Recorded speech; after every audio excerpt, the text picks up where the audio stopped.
तो अब एक नया सवाल आ गया है, पराठा रोटी है कि नहीं। ये जगह है ये सवाल पूछने का?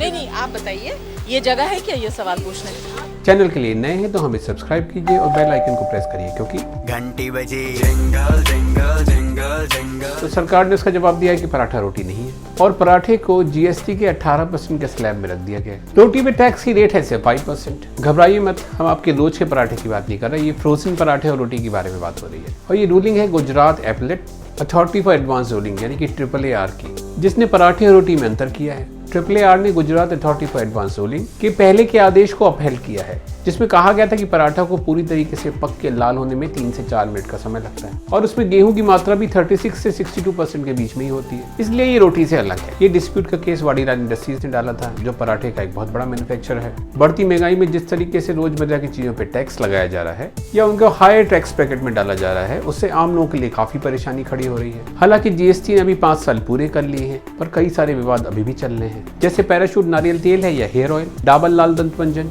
टूथपेस्ट है या मेडिसिन में आता है, और नेस्ले की किटकैट बिस्किट है या चॉकलेट में आएगी। अरे मैं क्या बताऊं मैं क्या बताऊं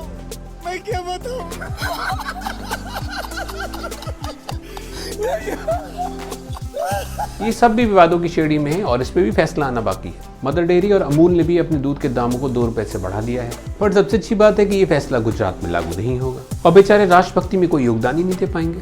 चुनाव जो है, पर कोई नहीं, थोड़े दिन बाद उन्हें भी सरकार के विकास में योगदान करने का मौका मिलेगा और ये मौका ज्यादा भी हो सकता है कि अगर वहां पे कोई दूसरी सरकार है।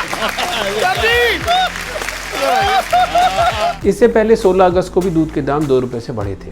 ये बहुत थोड़ी सी ही महंगाई है और पब्लिक को इसमें कोई परेशानी नहीं होनी चाहिए। यहाँ पे भी पराठे पे बहस ही हो रही थी कि ग्लोबल हंगर इंडेक्स की रिपोर्ट आ गई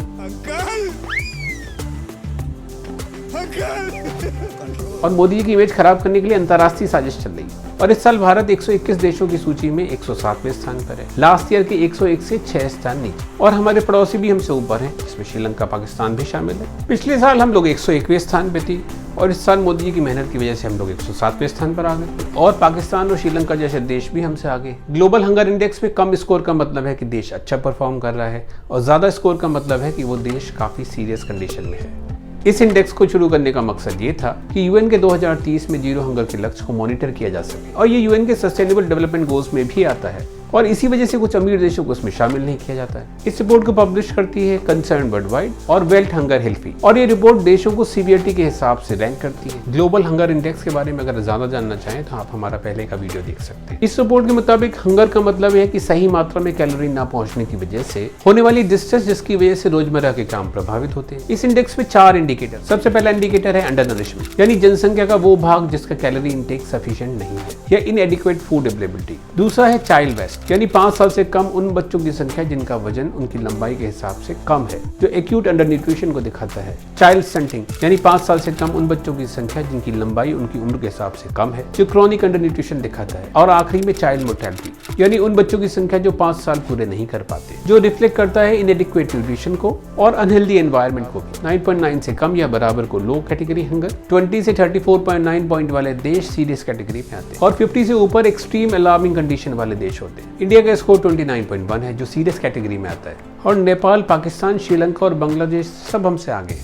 एक चीज में हम भी सबसे आगे और कोई हमारा तोड़ नहीं है, फेंकने में नीरज चोपड़ा।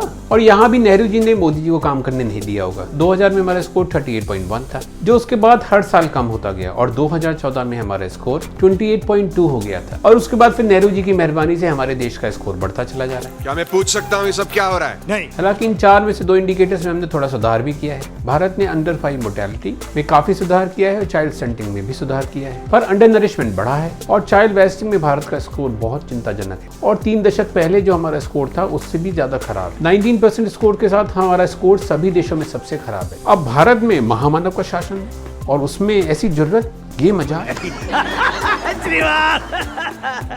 लगता है सरकार भूल गई कि उसके पास ईडी और सीबीआई भी है और अब सरकार से लेके बिकी हुई मीडिया तक सब जुट गए हैं सरकार को डिफेंड करने में। विश्व गुरु की छवि में कोई आंच नहीं आनी चाहिए, तो सरकार ने कहा कि भारत की छवि खराब करने का यह प्रयास है और इसमें कई सारी खामियां हैं। सरकार को इसके सैंपल से भी समस्या है, जबकि इन इंडिकेटर्स को भारत सहित सभी देशों ने रिकॉग्निशन दी है। सरकार ने 80 करोड़ लोगों को राशन देने की बात भी कही है। जीएचआई ने साफ किया है कि वो प्रेवलेंस ऑफ अंडर नरिशमेंट को इस्तेमाल करती है और ये बेस्ड है विभिन्न देशों की सरकारों द्वारा दिया जाने वाला ऑफिशियल डेटा। जोर जोर से बोल के लोगों को स्कीमें बता दे। सरकार राशन देने की बात पे जोर दे रही है, जबकि जानकारों का ऐसा मानना है कि इसी वजह से स्कोर इतना आया है। अगर वो नहीं होता तो शायद स्कोर और ज्यादा खराब होता। साथ ही उनका कहना है कि बच्चों के लिए ये ज्यादा जरूरी है कि उनको बैलेंस मील मिले, ना कि ज्यादा मात्रा में मील मिले। कोविड ने गरीबों को बहुत ज्यादा प्रभावित किया है। इससे पहले यूनिसेफ के द्वारा कराया गया चाइल्ड फूड पॉवर्टी और nutritional crisis in early childhood में भी पाया गया कि विश्व में 13 देश ऐसे हैं जहां 5 बच्चों में 2 या 2 से ज्यादा बच्चे live in severe food poverty, और भारत इन 13 देशों में शामिल है। पर कमी तभी दूर होगी जब हम उसको स्वीकार करेंगे, और जब हम स्वीकार ही नहीं करेंगे तो किस कमी को दूर करेंगे। अपोजिशन पार्टी ने भी सरकार से काफी सवाल पूछे हैं, पर सरकार इस बार भी दूसरों को गलत साबित करने में लगी हुई है, जबकि ये बहुत ही सीरियस बात है। इस समय महंगाई भी लोगों को रुला रही है। आप और हम जैसे लोगों की महंगाई को बताने वाला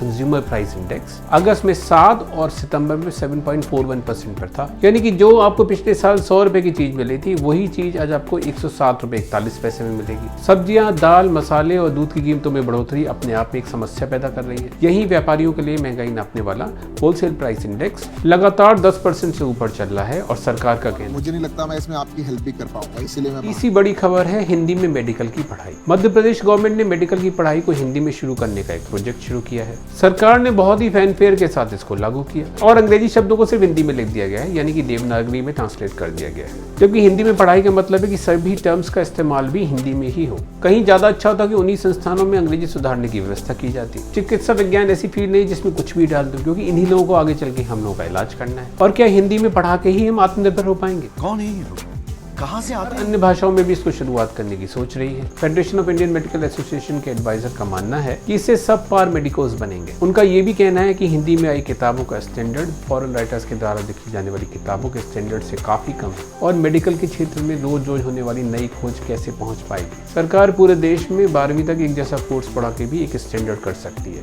12वीं में जो स्टैंडर्ड को डायल्यूट किया गया है उससे किसका फायदा हो रहा है? एक तरफ जहां हम 12th के एग्जाम में 15 मिनट एक्स्ट्रा देते हैं, वहीं इस बात पे भी ध्यान देते हैं कि पेपर बहुत ज्यादा डिफिकल्ट ना हो और उसमें मैथमेटिकल पोर्शन और ज्यादा कम हो। और जब उसी साल बच्चा कॉम्पिटिटिव एग्जाम देने जाता है तो हम उसको कोई भी रिलैक्सेशन देते ही नहीं और पेपर का स्टैंडर्ड भी बढ़ाते जा रहे हैं। बच्चों द्वारा ऑब्टेन किए गए नंबरों की बाढ़ ने भी काफी समस्याएं उत्पन्न की है उनके लिए। अगर आगे बढ़ने से कोई समस्या होती है तो हम आगे बढ़ना बंद नहीं करते बल्कि उसका समाधान निकालते हैं। मेडिकल या किसी भी पढ़ाई को हिंदी में करने से पहले हमें इस बात को इंश्योर करना पड़ेगा कि उसकी क्वालिटी में कोई भी कॉम्प्रोमाइज ना हो पाए। अंत में हम फिर वही करेंगे जो हर बार करते हैं, अपनी मार्केटिंग करेंगे। अगर आपको ये वीडियो पसंद आया हो, कुल ही टाइम बर्बाद किया।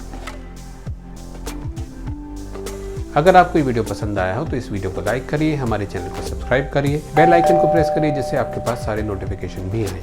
कमेंट करके हमको ये भी बताइए कि आपको ये वीडियो कैसा लगा। अब हम आपसे मिलेंगे अगले वीडियो में, तब तक अपना ख्याल रखिए, हंसते रहिए, मुस्कुराते रहिए। Bye bye.